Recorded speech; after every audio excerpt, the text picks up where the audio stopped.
Nah, pertama kita akan mulai tentang peta konsep. Jadi kurang lebih secara umum gambarnya garis besarnya seperti ini yang akan kita pelajari. Kita akan mempelajari cahaya itu bisa merambat dalam ruang hampa, cahaya itu dapat dipantulkan di cermin datar, cermin tepung, cermin tembung, cahaya itu bisa merambat lurus, cahaya itu dibiaskan, cahaya itu merupakan bentuk energi.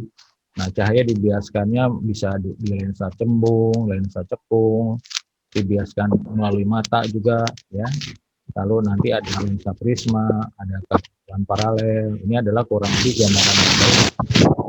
Ya, tidak akan bisa disampaikan dalam pertemuan ini semua materi. Jadi kalian bisa bisa sisanya nanti bisa baca lah ya, atau nanti Bapak share materi ini di Google Classroom ya. Kita mulai. Pertama kita akan belajar tentang pemantulan cahaya refleksi. Ini di sekitar kita bisa mengenal apa itu yang disebut dengan sumber cahaya. Jadi setiap benda yang bisa menghasilkan cahaya sendiri itu yang kita sebut dengan sumber cahaya. Nah, kalau misalkan kita mempunyai benda yang tidak dapat menghasilkan cahaya, itu yang kita sebut sebagai benda gelap. Nah, benda gelap dikelompokkan menjadi 3. Ada benda yang tembus cahaya, ada benda yang tidak tembus cahaya, dan ada benda bening. Silakan definisinya dipelajari dulu ya. Nah, tadi sudah dijelaskan sifat cahaya itu adalah bisa dipantulkan. Kita sebut sebagai refleksi, gitu ya. Nah, pemantulan cahaya itu dibagi 2. Ada pemantulan cahaya teratur dan baur. Pemantulan cahaya teratur itu akan terjadi, jadi ini panah-panah ini merupakan gambaran dari sinar datang mengenai permukaan bidang yang teratur dan akan dipantulkan lagi secara teratur, gitu ya. Nah, ini yang disebut dengan pemantulan teratur. Sebaliknya, kalau permukaan bidang datarnya itu tidak teratur, gitu ya, seperti ini. Nah, kalau cahaya datangnya pasti sejajar karena dari satu sumber. Tapi karena mengenai permukaan bidang yang tidak teratur, sehingga pantulannya itu ada yang ke kanan, ada yang ke kiri. Nah, ya. Oke. Nah, pemantulan cahaya ini ada hukumnya, ya, ada ketentuannya yang dikenal dengan hukum Snellius, ya. Nah, bunyi hukum Snellius ini di mana sinar datang, sinar pantul, dan garis normal itu terletak pada satu bidang datar. Nah, ini contohnya ada benda nih. Ini ada cermin datar. Benda di sini, ya. Jadi kalau ada sinar datang, gitu ya, seperti ini. Ini adalah sinar pantul. Nah, ini garis normal tuh yang tengah-tengah. Kalau garis normal itu kita sebut sebagai garis ideal. Karena sebetulnya tidak ada. Supaya bisa membedakan sudutnya nanti, karena menurut hukum Snellius, sudut datang dan sudut pantul itu besarnya sama. Ya, besarnya sama. Ini sudah datang tuh dari sini ke sini ya. Dari sini ke sini kita sebut sudut datang. Ini kita sebut sudut datang. Ya, itu sudut datang. Dan ini yang disebut dengan sudut pantul yang ini. Nah, yang ini kita sebut sudut pantul. Ya, jelas ya, masih ringan-ringan ini. Kita lanjut. Nah, sekarang kita lanjutkan dengan cermin cekung. Jadi tadi pada cermin datar berlaku hukum Snellius. Nah, tapi kalau pada cermin cekung seperti ini, kita harus tahu dulu yang dimaksud dengan cermin cekung itu adalah jika ini ada benda melengkung, ya, kita ada di sini ya, ada di sebelah sini, kita melengkung di sini. Nah, ini adalah sumbu utama. Kalau melengkungnya itu kita sebut dari titik ini ke sini, atau dikenal dengan pusat kelengkungan atau juga dikenal dengan jari-jari kelengkungan. SU itu sumbu utama dari titik O, ini kalau O ke sini ya, O, kalau kita kasih nama ini O ke F, itu yang kita sebut jarak fokus. Jarak fokus ini setengah dari jari-jari kelengkungan. Jadi dengan kata lain, besarnya OF sama dengan besarnya FR, gitu ya. Paham tidak? Ya, jadi jarak fokus itu dari titik O, yang ini titik O-nya, titik O, gitu kan? Yang kita sebut jarak fokus sampai sini. Ini yang kita sebut fokus. Nah, jarak titik O ke F itu sama dengan dari titik F ke R ya. Nah, itu seperti itu. Jelas ya? Oke, kita lanjut. Nah, di cermin cekung,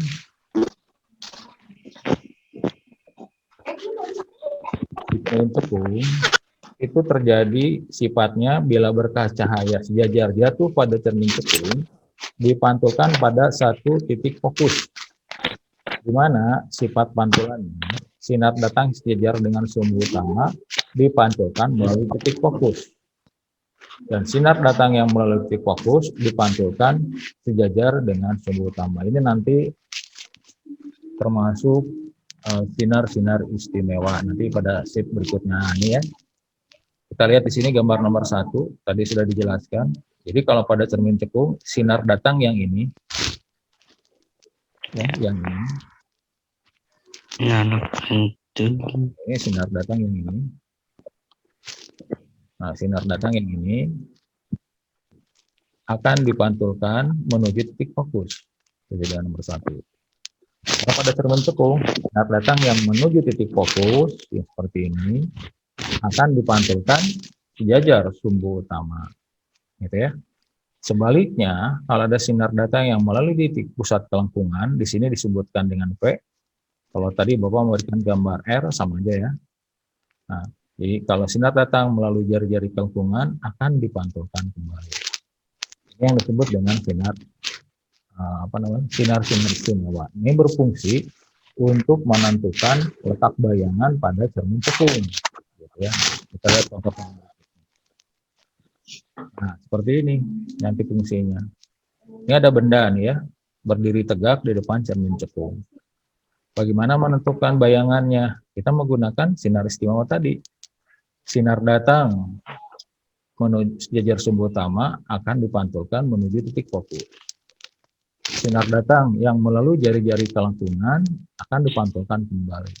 Nah, perpotongan dari sinar pantul itu akan menentukan letak bayangan. Nah, kalau di depan ini terlihat pantulannya itu kan mengembang, jadi tidak akan terjadi perpotongan. Jadi dalam hal ini bayangan itu kalau di depan tidak mungkin terjadi perpotongan, kita tarik ke belakang. Nah, ternyata terjadilah perpotongan sinar pantul itu di belakang cermin. Ya, makanya kita gambarkan garis terputus-putus. Sehingga disebutkan sifat bayangannya maya ini.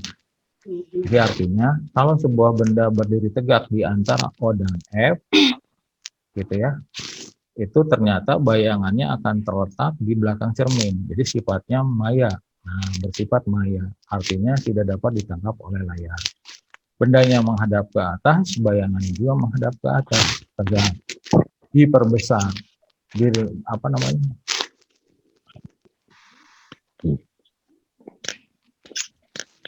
ruangan 4. Baik, kita lanjutkan dulu.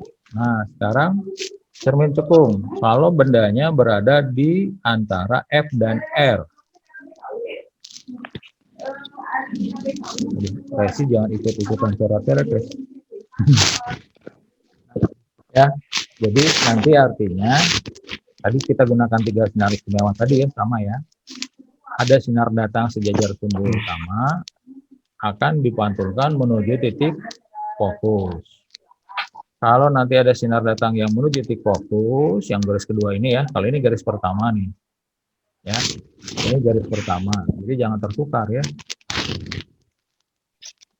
Garis pertama, bentar. Pertama yang ini ya, yang atas. Nah, yang garis keduanya yang menuju ke bawah, menuju titik fokus, akan dipantulkan sejajar. Berarti sinar pantulnya yang pertama ini, yang kedua ini. Jadi kalau kita teruskan, akan terjadi perpotongan di sini. Nah, inilah letak bayangannya. Sehingga bisa kita simpulkan sifat bayangannya nyata. Kalau tadi kan maya ya, di belakang cermin. Kalau ini maya, nyata di depan cermin. Dan dapat ditangkap oleh layar. Tapi kalau tadi tegak, kalau ini bendanya menghadap ke atas, bayangannya menghadap ke bawah. Berarti terbalik ya. Nah, kalau bendanya terlihat kan diperbesar dari gambar ini. Berada di ruangan ketiga. Jadi ini kalau di apa namanya? Kalau di runut ruangan 3, ruangan 2, ruangan 1 dan ini yang di belakang Maya ini kita sebut ruangan 4. Nah, sekarang kita lihat kalau bendanya berada di belakang R. Tipe ini di belakang sini. Dengan cara yang sama tadi terlihatnya ada dua sinar utama, bayangannya ternyata di sini.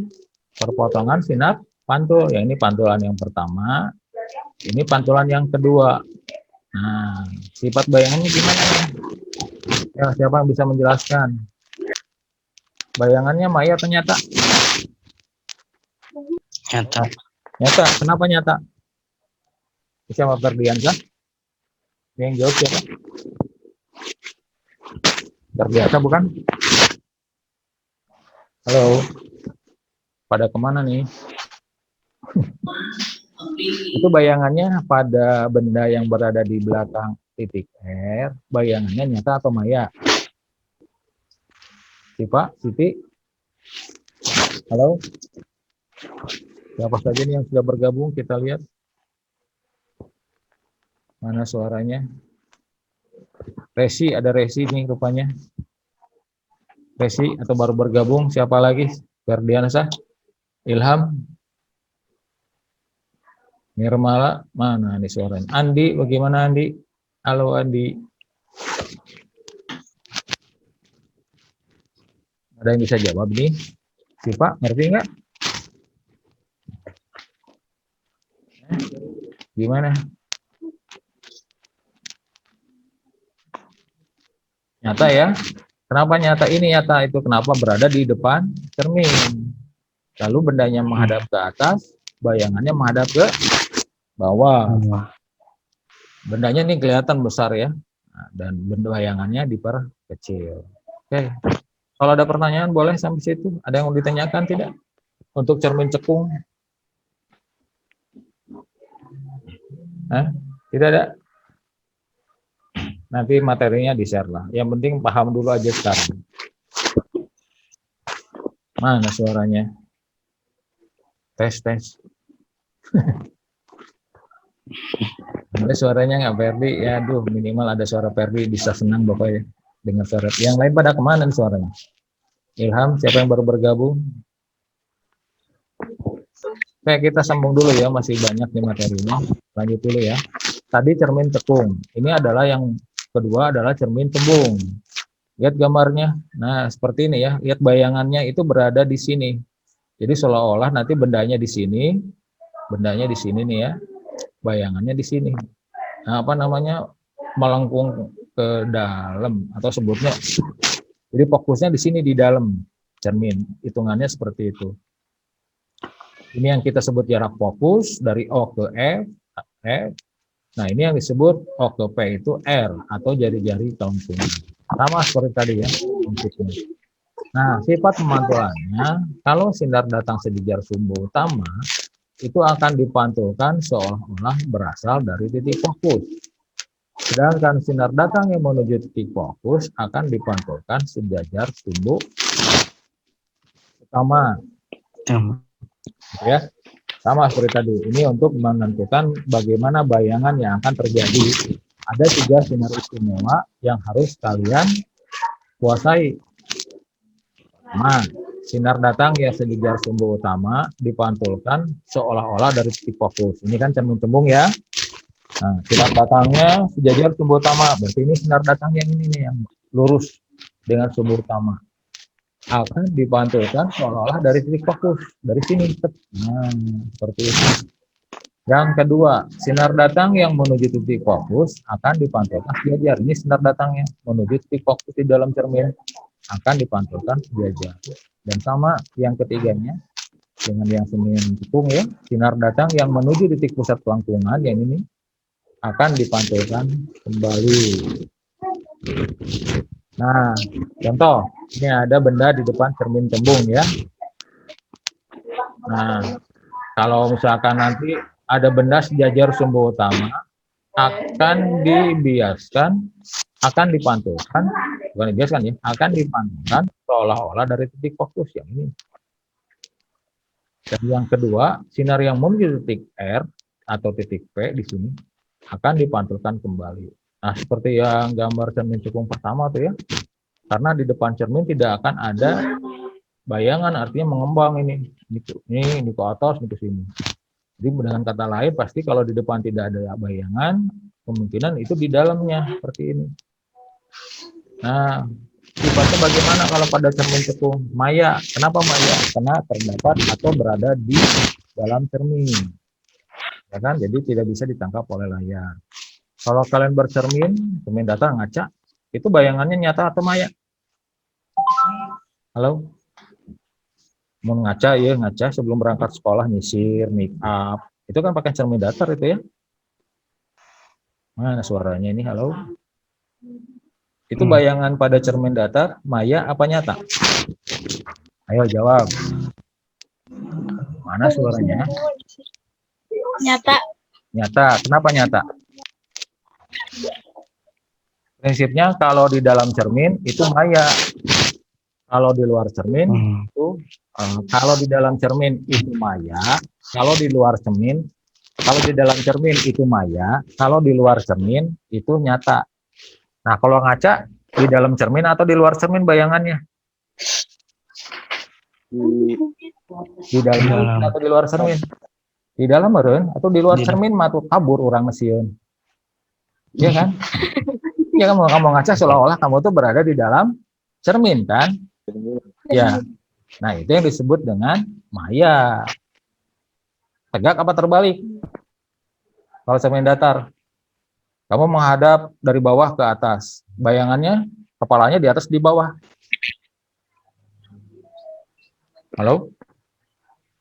Kalau lagi cermin datar, tegak atau terbalik sifatnya? Kepalanya ke atas ke bawah bayangannya. Halo, halo? Ke atas ke bawah? Mana suaranya? Ke atas kan? Berarti artinya tegak terbalik? Tegak. Tegak. Nah, sekarang kalau kita bayangan di cermin, itu diperbesar, diperkecil, atau bagaimana?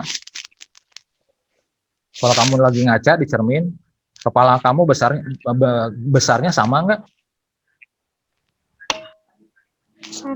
Sama. Jadi bukan diperbesar, bukan diperkecil, tapi bayangannya sama besar kalau untuk cermin datar ya.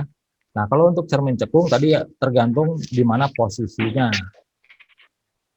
Ya. Nah, kalau cermin cembung biasanya pada umumnya kalau cermin cembung selalu bersifat tegak, diperkecil dan maya. Jadi sebenarnya agak repot ini. Jadi di rumus-rumus cermin cekung cembung itu ada rumus ini nih, 1/S ditambah 1/S aksen sama dengan 1/fokus. Di mana fokus itu sama dengan setengah R. Nah, pembesaran itu H aksen, H bayangan, H itu adalah H tinggi bayangan, kalau H benda, tinggi benda, S aksen adalah jarak bayangan, S itu adalah jarak benda. Ada keterangannya di sini ya. Apa enggak? Ini udah ada ya di sini ya. S itu hubungan antara jarak benda, atau dikenal juga dengan jarak benda aja ya, biar enak ya, jarak benda gitu ya. Ini disebut dengan jarak benda, ini udah ada nih, jarak benda. S aksen itu kita sebut jarak bayangan, F itu fokus. Nah, contoh soal seperti ini nih. Nah, coba lihat ya. Ada sebuah benda tingginya 4 cm diletakkan di depan sebuah cermin cekung yang mempunyai jarak fokus 6 cm. Jarak benda terhadap cermin adalah 12 cm. Hitunglah jarak bayangan terhadap cermin. A-nya. B. Hitunglah perbesaran bayangan. C. Lukiskan pembentukan bayangan. Nah, kurang lebih jawabannya seperti ini. Nah, jadi kita masukkan. Nah, kalau di sini, ini pakai buku lain sih Bapak ya. Sama aja sih ya, tapi harus kita tahu dulu SO itu adalah jarak benda. SI itu adalah jarak bayangan. Kalau tadi di rumus awal S aksen ya. S itu jarak benda, SO. S aksen, SI adalah jarak bayangan. Yang ditanyakan adalah tadi jarak bayangannya ya. Jadi kita buat persamaan rumusnya. Kalau rumus dasarnya ini kan, yang ditanyakan 1/S1. Itu kita keluarkan sama dengan 1/fokus dikurangi 1/SO. Masukkan angkanya. Tadi kita ketahui fokusnya berapa? Yang ini 6 ya. Kita lihat di sini 6 ya. Yang ini nih jarak fokus 6. Nah, berarti itu artinya fokusnya 6. SO-nya jarak bayangan dari mana? Dari sini, dari soal yang tadi. Jarak benda terhadap cermin 12. Yang ini. Ini yang kita sebut jarak benda. Nah, berarti kita masukkan angkanya 1/S1 atau 1/S aksen ya. Sama aja ya, sama dengan 1/6 dikurangi 1/12, penyebutnya kita samakan dulu. 12. Nah, 12 dibagi 6, 2, simpan di sini. 12 dibagi 12, 1. Nah, kalau bersama penyebutnya sama dengan 1/12. Jadi S aksen atau jarak bayangannya itu 12 cm. Berapa pembesarannya? Tadi kan M itu sama dengan S aksen per S atau S1 per S0. 12/12 sama saja 1 kali. Artinya ini 1 kali ini apa maknanya? Jadi bendanya itu sama dengan bayangannya. Jadi kurang lebih gambar seperti ini. Jadi kalau ada benda berada di titik R, itu dengan kata lain kan bendanya berada di titik R. Jarak fokusnya 12. Berarti jarak ke sini juga 12, sedangkan jarak bayangannya tadi 24 kan.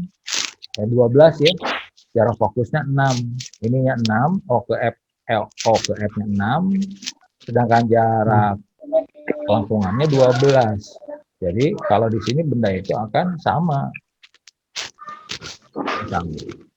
Ada pertanyaan sampai situ? Halo, Assalamualaikum. Waalaikumsalam. Waalaikumsalam. Gimana? Ada pertanyaan? Nggak ada Pak. Nggak ada dulu ya. Pokoknya nanti ini biasa Bapak pasti soal ini juga keluar lagi dah Pak ya. Nah, terus belajar.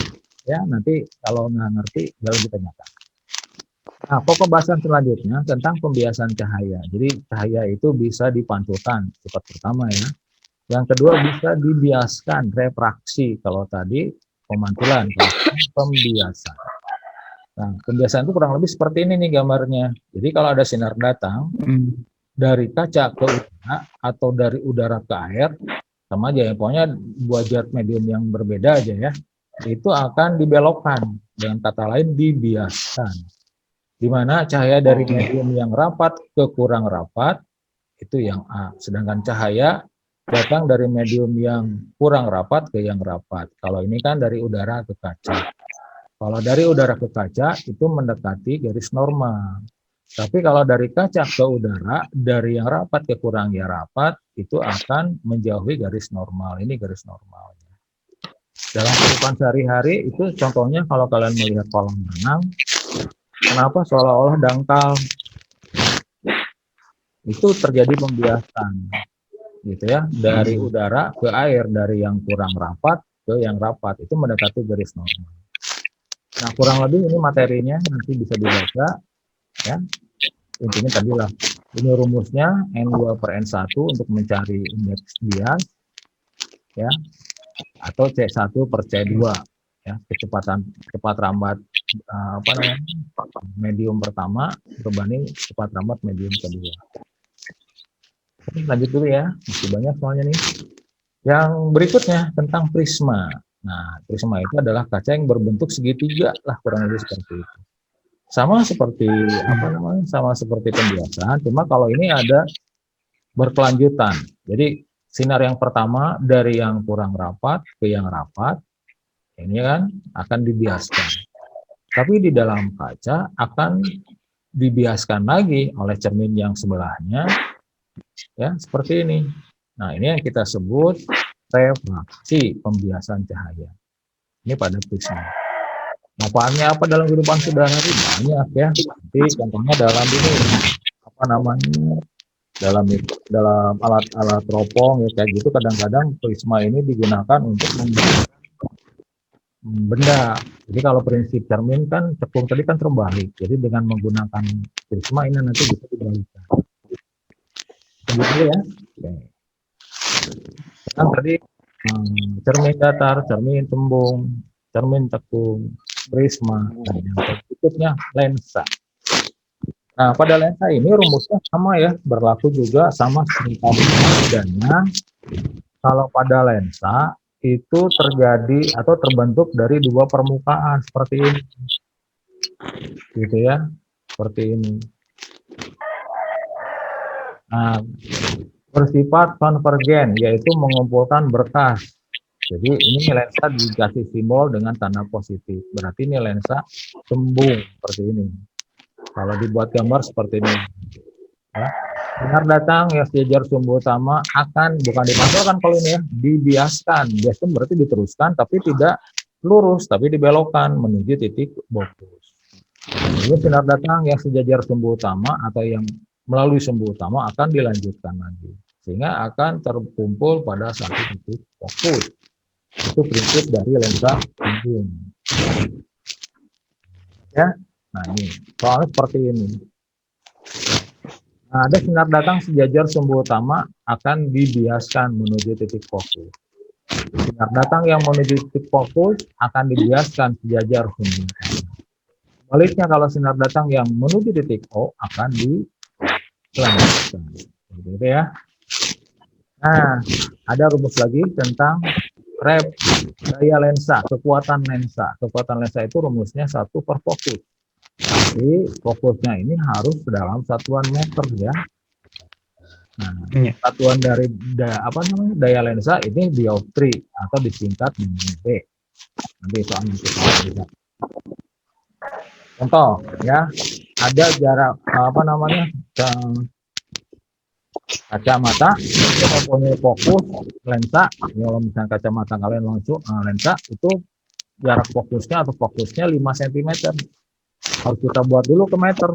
5 dibagi 100, 0,05. Berarti daya lensanya 1 per fokus, 1 dibagi 0,05 atau 20 dioptri. Ya, baik. Nah, pokok bahasan cahaya itu bisa kita pelajari juga dalam kehidupan sehari-hari. Contohnya dalam mata kita. Kenapa kita bisa melihat? Karena kita menerima pantulan dari benda yang kita lihat. Jadi prinsipnya kita melihat pantulan bendanya. Jadi benda itu tersinari sinar, nanti memantul ke mata kita. Nah, pantulan itulah nanti yang bisa ditangkap oleh mata kita. Biasanya tersimpan atau tertangkapnya di retina. Ya, di sini ada kornea nomor 1 yang paling depan, ada otot bersila, ada iris, ada pupil, ada lensa mata. Lensa mata itu sama aja seperti tadi, lensa fungsinya ya untuk memfokuskan. Jadi kalau pada saat kalian membaca atau misalkan karena sudah lelah, kadang-kadang kita kalau membaca itu harus sambil kerung-kerung gitu. Itu artinya mata kamu sudah lelah. Itu tandanya lensa kamu sedang fokus. Nah ya. Tapi biasanya kalau yang sehat, biasanya normal kan, makanya jangan terbiasa kalian menggunakan HP atau membaca HP di tempat gelap gitu ya sambil tiduran. Itu biasanya akan mengganggu terbiasanya kerja dari lensa mata kalian. Kalau kalian sering di tempat yang gelap, itu lensa mata kalian akan terus berakomodasi.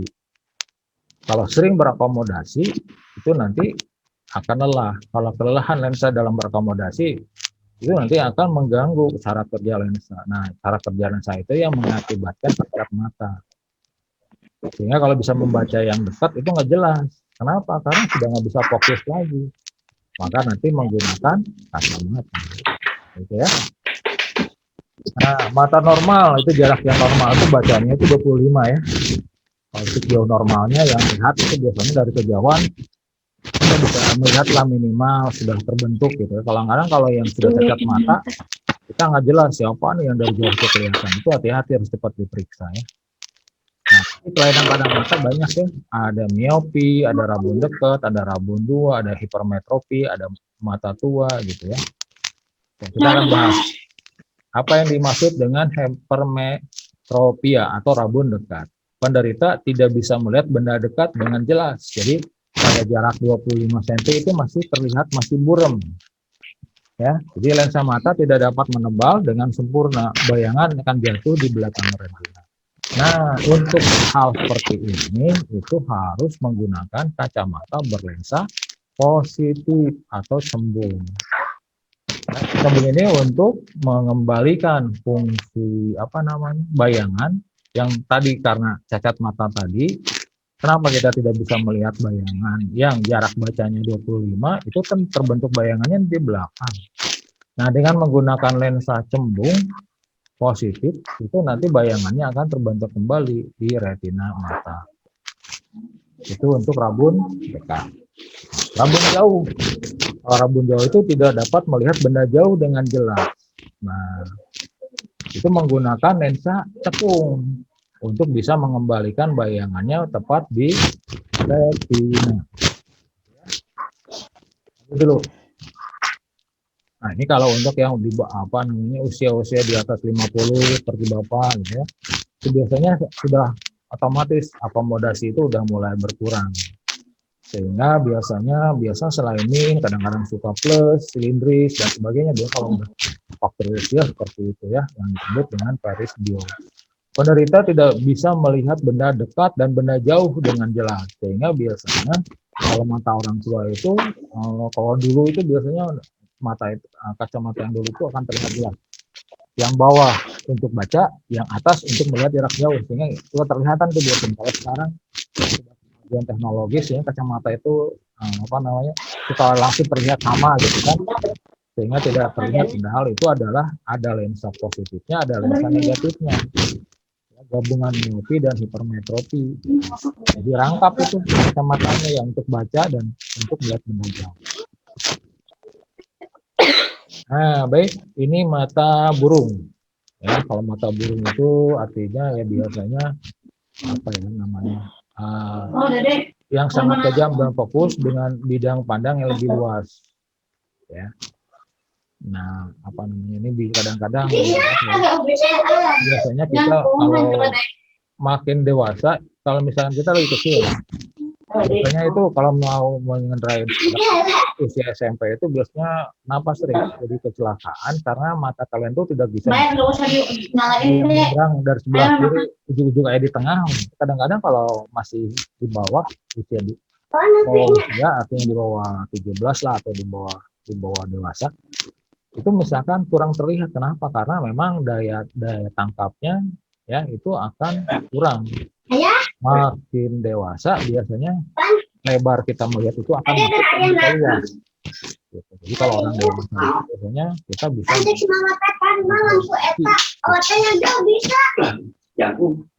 lanjut. Terakhir lanjut kamera.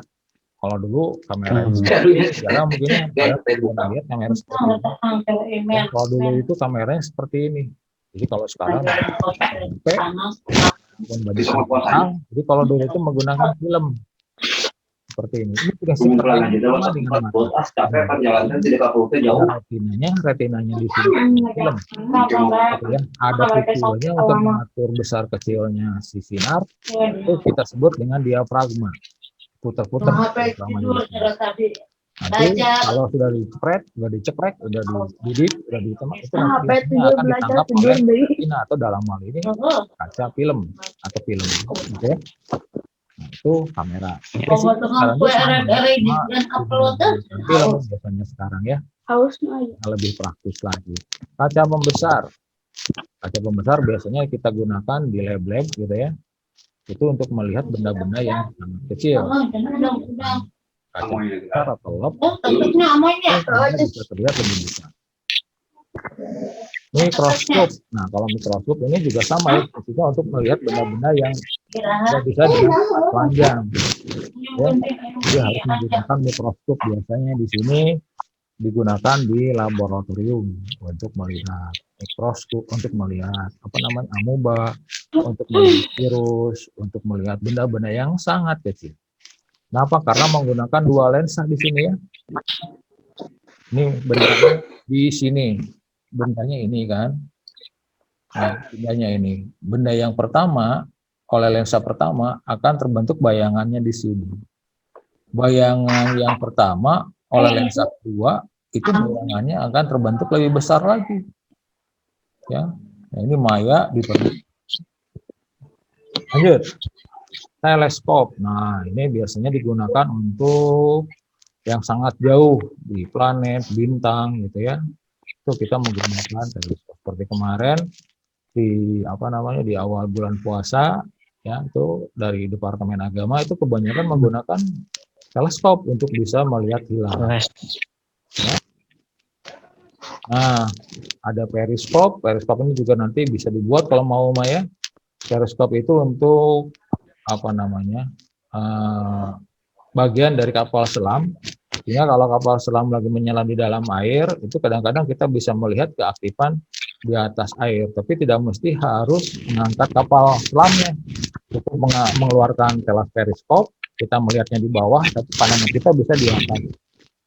Ya, bisa digambarkan. Ya, itu aja. Anak-anak sekalian, ada pertanyaan tidak sampai situ?